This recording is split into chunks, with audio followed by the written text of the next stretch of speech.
Cuando andes comenzamos. Yo voy a hacer la cosa de la tele, ¿no? ¿Hago así, ven? 3, 2, 1. Pero vos me haces una pregunta, ¿no? O sea, yo te hago una pregunta.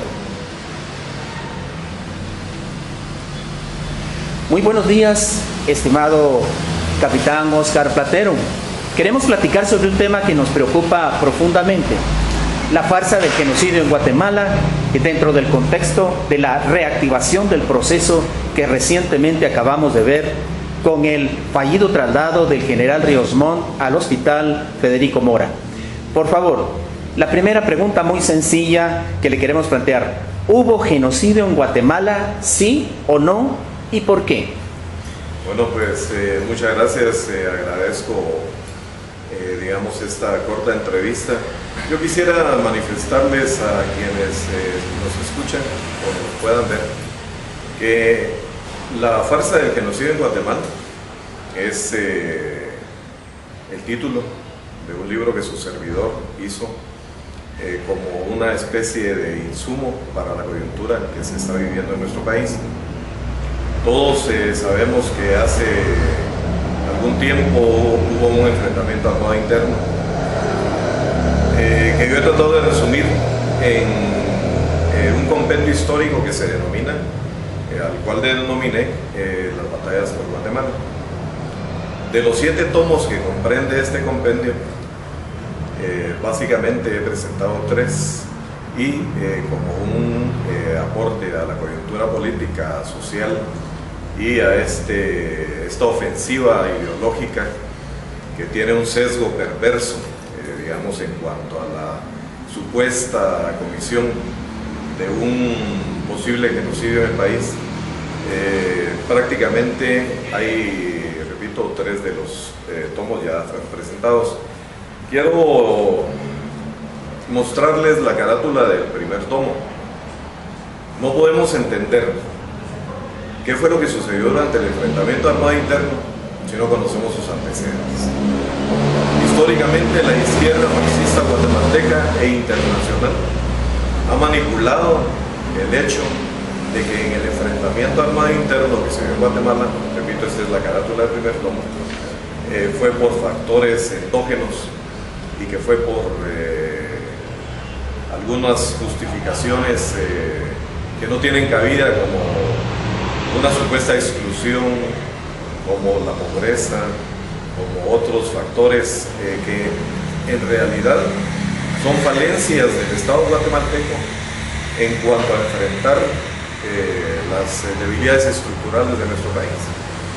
Sin embargo, se oculta deliberadamente el hecho, digamos, de la participación de algunas potencias extranjeras dentro del enfrentamiento este-oeste que se dio por el mundo a partir de la Segunda Guerra Mundial. Todos sabemos, digamos, que desde la Revolución Bolchevique en 1917 prácticamente se irradió por el mundo una tesis ideológica, una tesis político-económico, geopolítica, a través de la cual los nazistas decidieron, con aquel famoso eslogan de proletarios del mundo unidos, se irradió hacia todos los partidos comunistas, los PC del mundo, las orientaciones del PECUS, el Partido Comunista de la Unión Soviética, ex Unión Soviética, para hacerse con el poder mundial. En esta lucha que se dio para tratar de incidir sobre sus áreas de influencia entre los Estados Unidos y sus aliados, que luego conformaran el Pacto de Varsovia, y la Unión Soviética, la OTAN, y la Unión Soviética y sus satélites con el Pacto de Varsovia, prácticamente nosotros nos vimos inmersos. La conquista del poder en 1959 por los cubanos, por los nazistas cubanos, vino a incidir, digamos, ya en la década de los 60 en la conformación del primer grupo guerrillero guatemalteco que ingresó a nuestro país en 1962. Ya había sido entrenado este grupo, que posteriormente se le denominó la Columna 20 de Octubre, y que fue el grupo guerrillero terrorista que fue destruido en Concoa por la acción pronta de las tropas del Ejército de Guatemala. Si nos trasladamos sobre ese antecedente, podemos ver que en la primera fase, en el primer ciclo guerrillero, en el nororiente del país, la guerrilla guatemalteca fue destruida, y en el reflujo posterior, prácticamente grupos disidentes de lo que fueron las FARC conformaron las otras organizaciones. La regional de occidente de las FARC, a través del golpe de Estado que le dio Asturias Amado a Gaspar Hilón, a Pablo Monsanto, conformó posteriormente la Organización Revolucionaria del Pueblo en Armas, la ORPA. Las FARC, bajo la égida de Pablo Monsanto, se retiró hacia el Petén y inició un nuevo ciclo en contra del Estado guatemalteco, y bajo la conducción de Ricardo Ramírez de León, cuyo seudónimo era Rolando Morán, y algunos otros terroristas como Mario Payeras y como César Montes, prácticamente se conformó lo que era la nueva Organización Revolucionaria de Combate, la NORC, que luego dio vida al FP, luego la plenaria de 1974.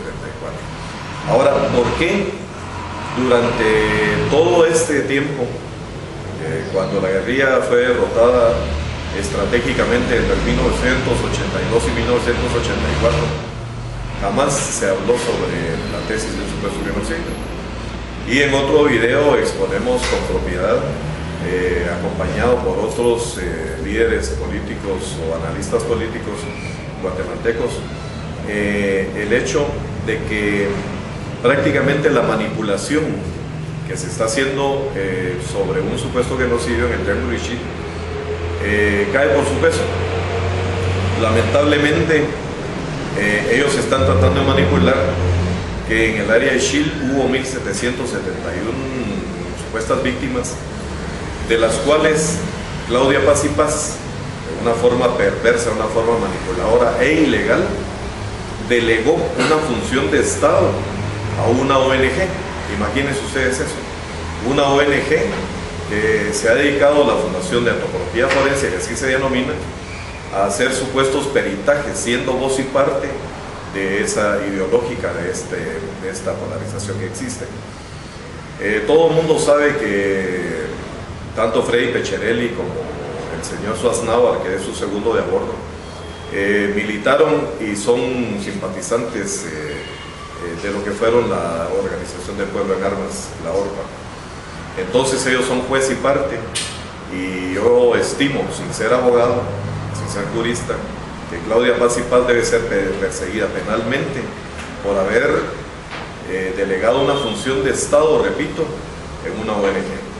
Entonces, de las supuestas 1.771 víctimas, ellos han logrado identificar a su sabor y antojo un cúmulo aproximado de 200 supuestas víctimas. De ahí debemos descartar entonces 1.500 más, ¿verdad?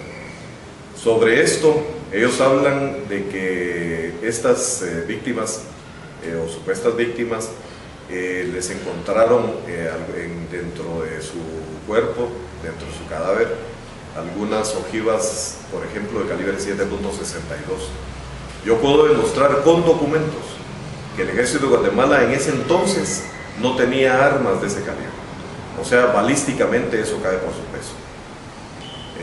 Para no mencionar muchos hechos más, quiero comentarles que el Ejército de Guatemala en aquel entonces tuvo 3 compañías de soldados y chiles que estuvieron combatiendo en contra de un grupo, digamos, del EGP, el Frente Ho Chi Minh, que era el que operaba en ese sector, que estaba siendo dirigido solo por ladinos.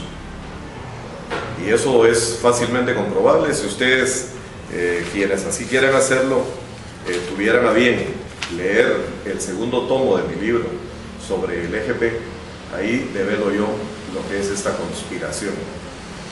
Lo que nadie dice, y eso por favor tómenlo muy en cuenta, es el hecho de que dentro del Ho Chi Minh hubo un terrorista con el grado de capitán. Su seudónimo era el capitán Morazán. Y el capitán Morazán en 2 oportunidades se insubordinó con un grupo de chiles, integrantes del EGP, en contra de la dirección nacional de esa organización, porque ellos estaban en contra de que los indígenas se les estuviera manipulando y que la conducción del EGP fuera llevada exclusivamente por ladinos.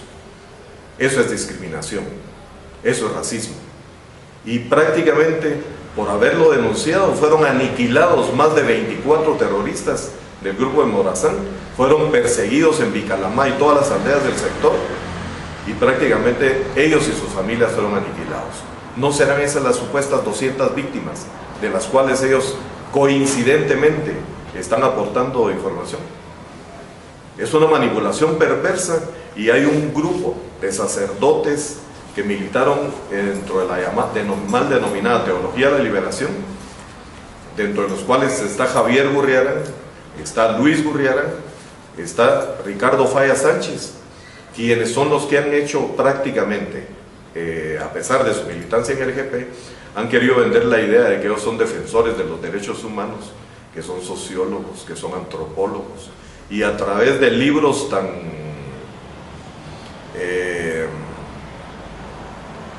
manipuladores como los que escribió Ricardo Falla Sánchez, por ejemplo, Quiché Rebelde, por ejemplo, Negreaba de Sopilotes, imagínense ustedes los títulos, o Masacres en la Selva. Ellos han intentado manipular lo que sucedió en esa área y en ese tiempo. Lo que no dice Ricardo Falla Sánchez ni dice Luis Gurriarán es que ellos fueran los directamente responsables de las mal denominadas comunidades de población en resistencia, las CPR, tanto de la selva como de la sierra. Y lo que no dicen es que ellos manipularon a esa gente para enfrentarse con armas que ellos mismos les proporcionaron al ejército de Guatemala. Entonces hay mucho que hablar, hay mucho que decir, pero en Guatemala no hubo genocidio. Jamás en las tropas que nosotros condujimos y lideramos se pudo haber aceptado una situación de ese tipo.